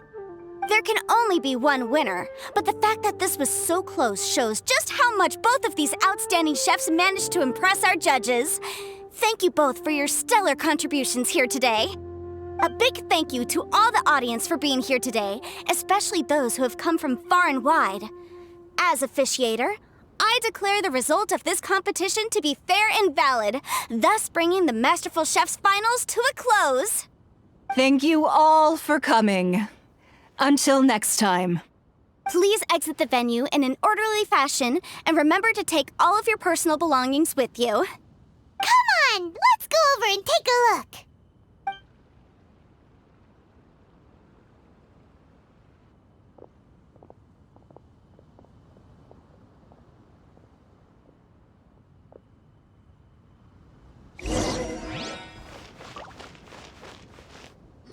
Looks like I won this time, Yanxiao. But I'd still like to try your dishes, if that's okay. Sure, I'll have a try of yours too. Oh, truly exquisite. No doubt in my mind why you're the winner here. This Adeptus Temptation is really good. It's so fresh, I'm almost moved to tears. Well, just goes to show that you have a taste for the finer things in life. No, you've got me all wrong. We're just a small neighborhood restaurant too, so I totally understand. Food is life, and customers are at the heart of all food culture. So humble food cooking is not to be looked down upon. Is that right? Huh. I'd heard you'd gotten famous for your experimental approach to cooking and were all about fancy and exclusive foods. Never realized you'd done your time in a small kitchen, too. Well, there you have it. All the greats come from the smaller places. The same goes for you. You can't work in an inn kitchen unless you know how to consistently please customers. It's no wonder your food is so top-notch. You're the kind of competition I'm glad to have. Let's stay in touch. Maybe we can find some time in the future to trade tips. You got it. And next time we meet as competitors, let's both be even better than we are now. All right, deal. Traveler, Paimon! Thanks for coming. Did you get to try the food? Don't even go there. Paimon's still peeved. I can't believe it. You didn't get picked? Well, never mind. Don't get mad. I'll make some more for you when we get back. You will? Woohoo! Great! Oh, The organizer said that Yenshao and I need to go register our delivery addresses. Apparently, they're gonna deliver an exclusive ingredients package and the prize money at a later date. So I need to get moving. I'll come find you guys after. Xiangling seems really happy. Good for her.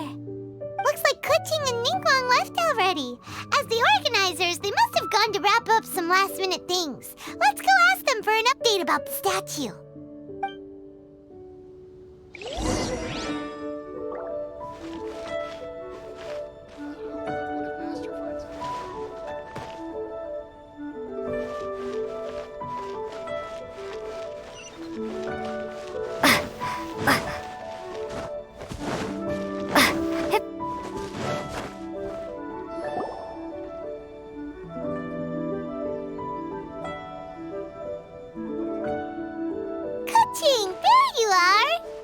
Oh, you found me.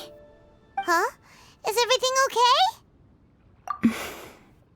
Traveler, I have found myself in something of a predicament. In the competition, I voted for Smiley Yenshao. So you're frustrated because you can't go back and vote for Xiangling instead? No, that's not it. As a judge, I had a duty to remain objective. I made my decision after thinking about it very carefully, and my conscience is clear. Xiangling is my friend, so by rights, I should be honest with her about this. But, as you know, I voted based purely on my personal opinion. As a contestant, Xiangling may not be able to appreciate this, and I do not know how to deal with people of her temperament. I just don't know how to break it to her. It's no big deal. Just say it however comes naturally. Xiangling of all people isn't bothered about that kind of stuff. And anyway, she still won in the end. Oh hey, here you are. I've been looking for you for ages. Xiangling, there's something I need to tell you. What is it? My grandfather always said to me, in contests of food, always follow your heart. Which is to say that in gastronomical disputes, or indeed competitions, one must cast their vote for the party that they agree with. This decision must be based on one's honest thoughts, not influenced by any external factors. Of course, that was just my grandfather's opinion, but I have to say, I am inclined to think he had a point. So, despite the fact that I am your friend, I cast my vote for Smiley Yenshao's Adeptus Temptation. Well, maybe it was. I like golden shrimp balls. Is that a problem? You were acting so serious that I honestly thought something was up. It's fine. Doesn't bother me one bit. Huh? You voted for who you wanted to, and that's totally okay. In fact, that's exactly how it should be. Otherwise, how could it be a fair competition? So, you made a point of telling me. Is that because you were worried that it made you a bad friend? Don't be absurd. Didn't I say already? I love this about you. You're just so conscientious about everything. Half-baked feedback just isn't meaningful to me at this stage. Seeking reassurance is what novices do, and it's been a long time since I was a novice. The way forward from today will only get more challenging, as will the dishes I'll need to cook. Honestly, I'll need friends like you along the way. You have a strong sense of responsibility, Kuching. But you know, not everything is always about responsibility. Yes, you're a Qixing, but you're also you, Kuching. When you're with friends, you don't need to think about everything so thoroughly. You know that's what Ningguang's like, right? Beto's always telling me about how well she gets along with Ningguang. They even play chess aboard her ship sometimes. So you see, Ningguang's kind of bold in that she doesn't let her identity and reputation get in the way of her ability to have a good time. You could take a leaf out of her book. Outside of work, it's time to let go and relax. Traveler, Xiangling, anyway, what are we standing around here for? Let's go and check on the status of the Stove God statue. Oh yeah! Paimon had nearly forgotten about that. Let's go see.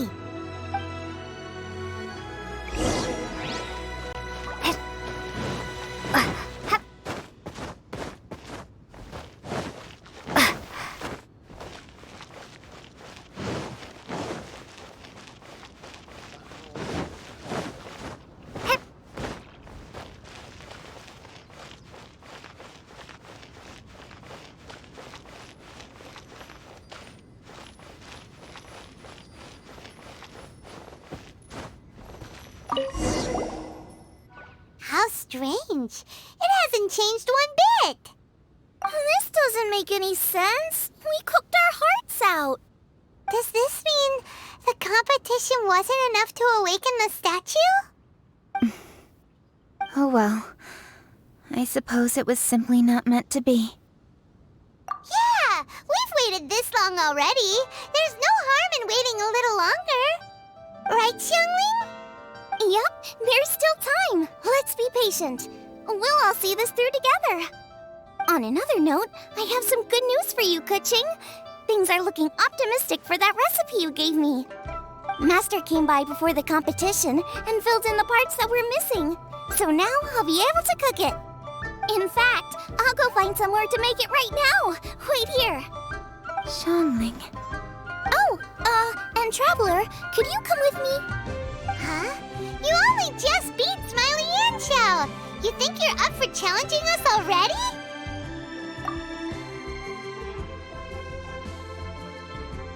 Obviously not what I meant. You collect recipes, don't you? I thought you'd probably be needing this dish during your travels, so I figured I'd share it with you. Oh, right! Paimon knew that. Sheesh, we totally misread that situation. Jeez, careful eating your words so fast. You'll give yourself heartburn. What are you staring at me for? Go on, go get on with your cooking.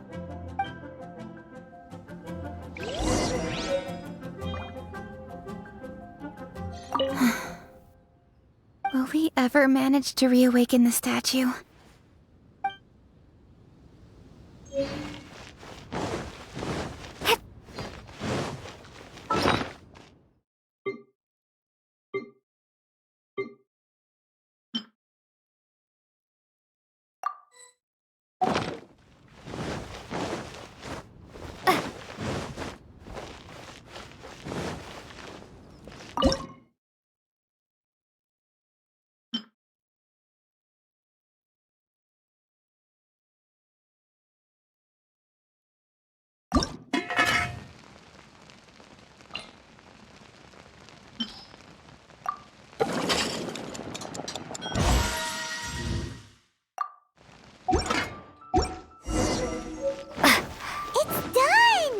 So this is what the dish from the recipe looks like.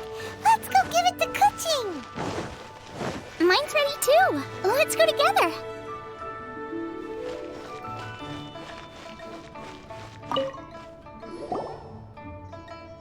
We're back. The Traveler and I made one each. Here, have a taste while it's still warm. Thank you. Don't mind if I do.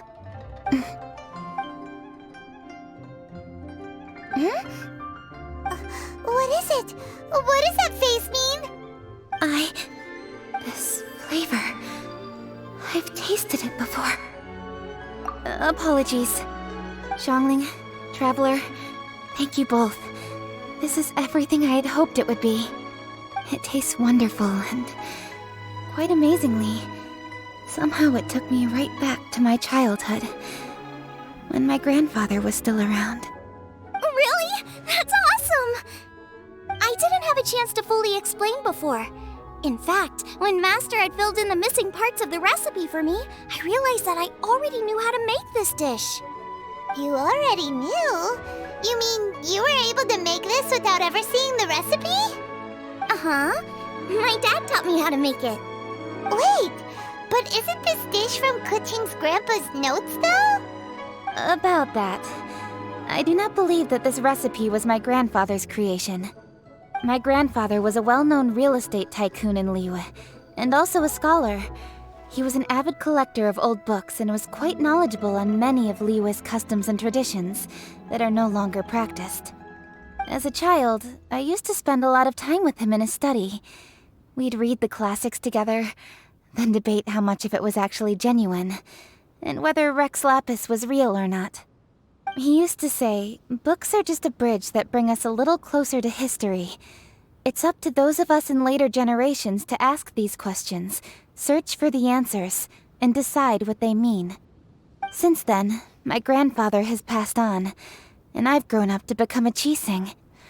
My views on Rex Lapis have changed in this time too, from myth to reality. For me, the name Rex Lapis is inextricably wound up with memories of my grandfather. Whenever I see his name written down, it always reminds me of sitting in my grandfather's study, seeing all of his notes. As I said earlier, this recipe came from those same notes. It's an ancient dish that he was trying to restore to its original form. But, unfortunately, without the full recipe, he never quite succeeded. Still, each time he tried cooking it, he'd always get me to have a taste while it was still warm. The memories. This really is the taste of my childhood. Ancient dish? Are cornbread buns really that old? Well, at least in my family it is. My dad learned how to make it from his dad, and supposedly it's been passed down that way for generations. We call them chili mince cornbread buns. They're a traditional folk food snack, easy to pack up and take with you on the road, so they're the perfect thing to eat on the go. Seeing Guoba just reminded me of something. I actually made this dish on the day I first met Guoba. How did you first meet? It was in a cave in the mountains. I ducked inside to get out of the rain and saw an offering table in there, so I put the cornbread buns I'd brought with me on it. Then I ended up falling asleep, and when I woke up, I found out that Guoba had eaten every last one. Guoba followed me around ever since. We're practically family now. Hold up! Stop the conversation! Look! The stone! It burst open! It's... Guoba? What are you... What? Mother? Ah, I see the chili mince cornbread buns have been served. Master! Granny, look! The stove god statue looks just like Guoba! Oh, indeed it does. After all, Guoba is the deity you've been searching for. God of the stove. Guoba is a god? You asked me if a sufficiently festive atmosphere would be enough to reawaken the stove god. And my answer is this. Yes. And no. The stove god has always been a deity with great affection for the people, and who acts in response to their desires. To him, the heart's passions and the heart's desires are not the same thing. Passion can be a technique, a skill, something derived from experience. But desires, they are deeper, more innate. They are the heart's strength in its purest form. Masterful chefs is wonderfully exciting, but it is more an exercise of passion than of desire. And passion alone will not suffice to reawaken the stove god from his deep slumber. But just now, when Kuching ate this dish she had longed for, a deeply held desire was fulfilled. As well as receiving an answer to her question, she also gained something much more precious. A moment of poignant nostalgia so vivid, it felt like she was right there alongside her grandfather. The enormous power unleashed by the fulfillment of this desire resonated with the stove god's statue and caused it to manifest once more the form it took in the past. Of course, the stove god himself is not contained within the statue. The true stove god has been here with us all along. How does it feel, seeing a statue of yourself from your glory days? Look at him. Still so majestic. Glory days? Wait, what happened? Did Guoba used to be different from now? Oh, yes. Back in his day, your Guoba was once the patron god of the soil. But all the wisdom and power he had then, he has since surrendered to the soil itself. A god surrendering their power to the soil. I have heard this turn of phrase before, but what does it mean? The kinds of trials and tribulations that a land can face are far more than you could imagine. Droughts, floods, torrential rain, hurricanes, earthquakes, tsunamis, fires, and plagues. The threat of disaster will never fully disappear from Liyue. Even woes that have never been faced before in history will come to pass in the future. Such things affect you mortals far more than we Adepti, with our immortal forms. He once walked with you over the barren plains until you arrived at last at the harbor. He joined you in building your dwellings and lighting the stoves. It was his hand that lit the very first street lamp of Liyue and brought the aroma of cooked food into every household in the land. You mortals no longer remember him, but back in the age when you did, he was the closest of all the Adepti to the common folk.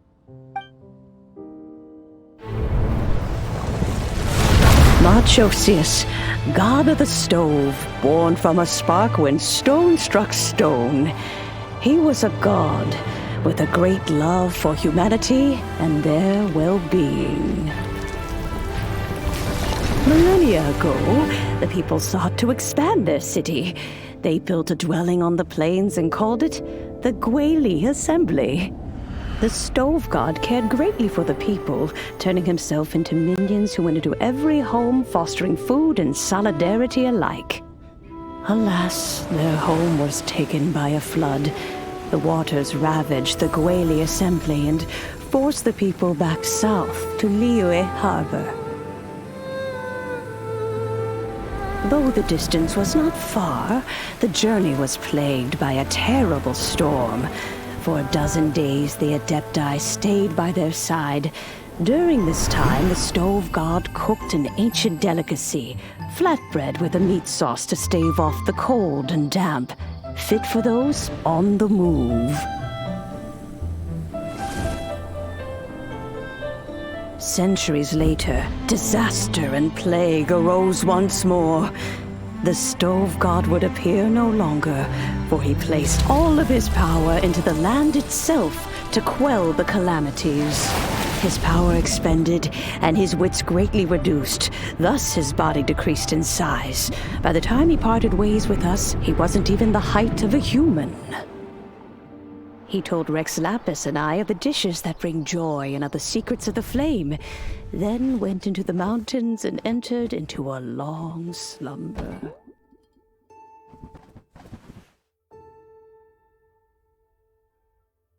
The stove god departed, and Guoba was born. When he awoke, he ate the Chiliman's cornbread buns placed on the offering table by a young lady in yellow. Though he did not remember the past, he was profoundly moved and decided to follow this young lady thereafter. The stove god had quietly disappeared, but the vendors rose early to hawk their wares. People went out to buy goods, lit their stoves, and cooked food, just as they had done every day for as long as they could remember. In Liyue, things have always been this way.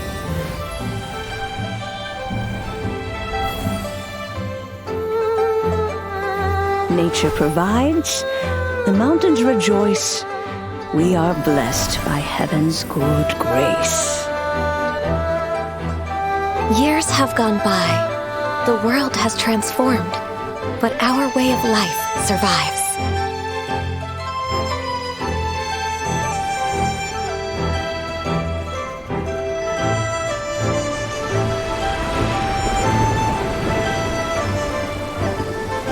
Fame and fortune is only a season. It is the moment that we should embrace.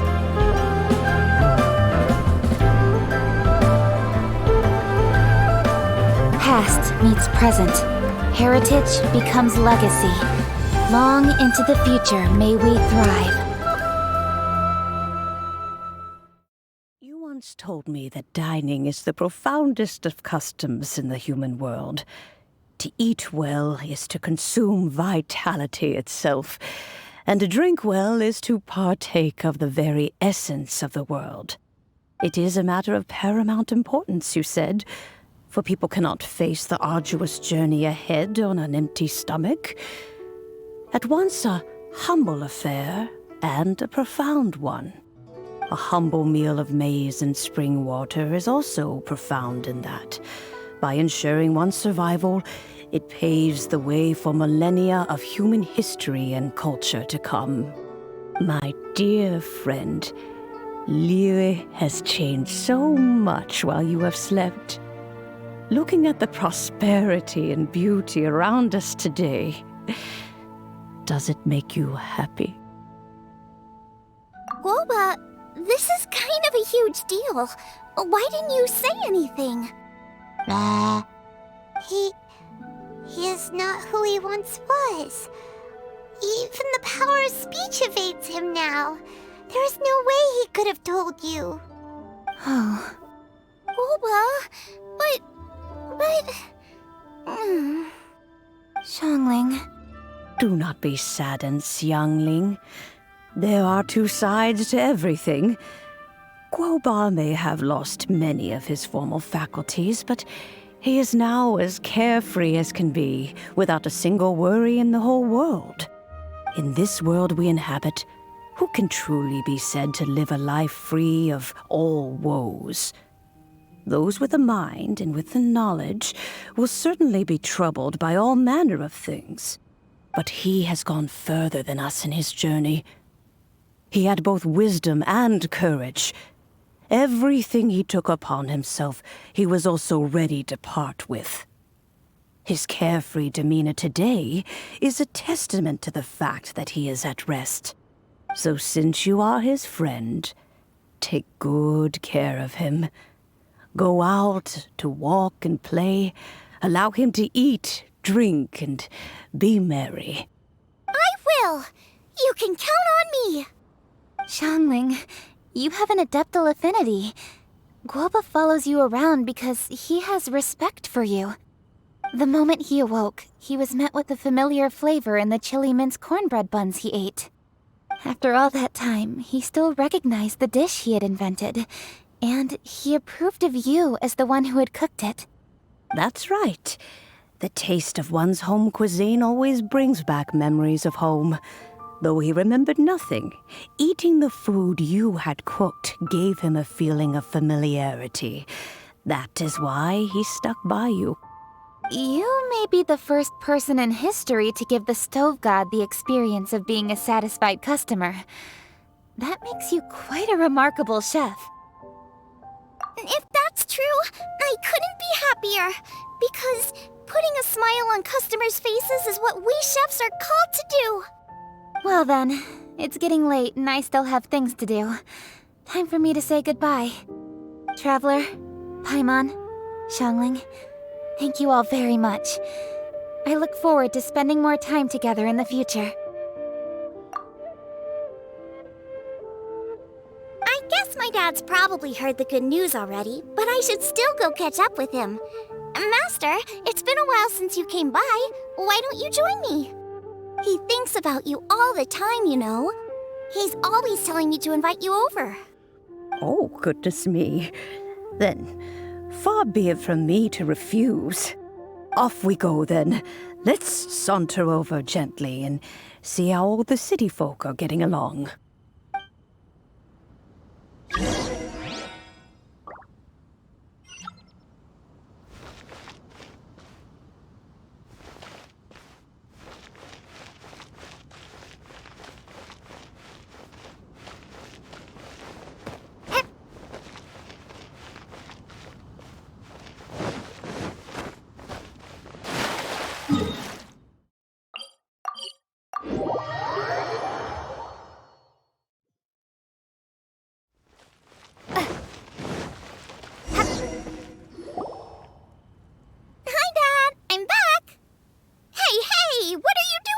I should be the one handling that. Oh no! Guoba's taken off!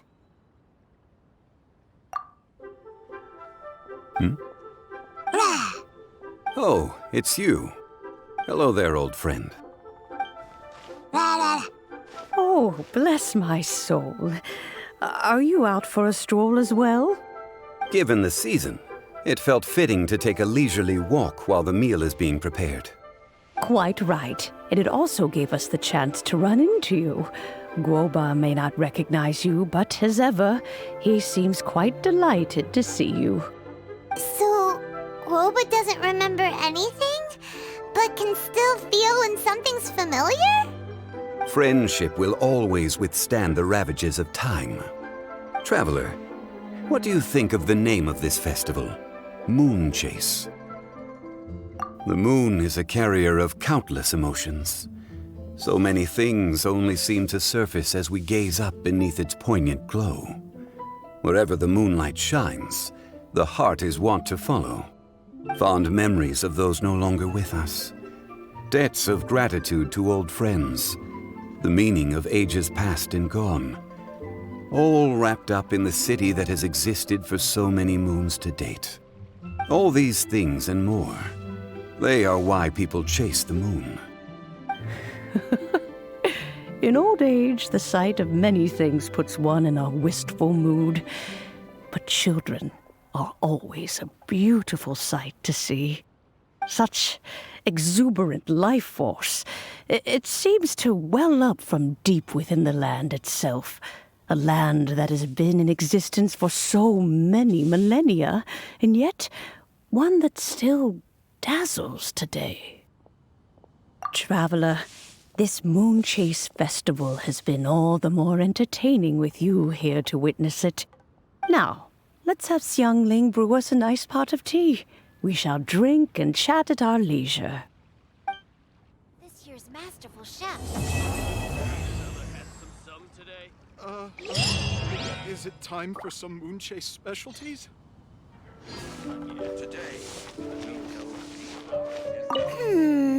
Everyone's here to eat. What should I cook? Let me think. I've got some fowl and some fish and shrimp meat, so I can do 2 snack dishes. Yes, and a few stir fries. Everyone's gonna love it. Is it time for some Cheap Moonchase and tasty specialties? chop suey!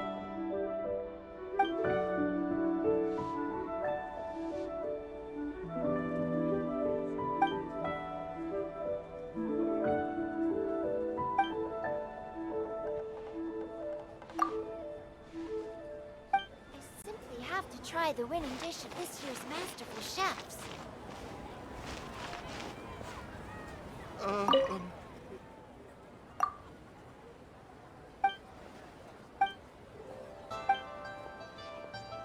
Culinary skills are getting better and better still. It's just plain deep.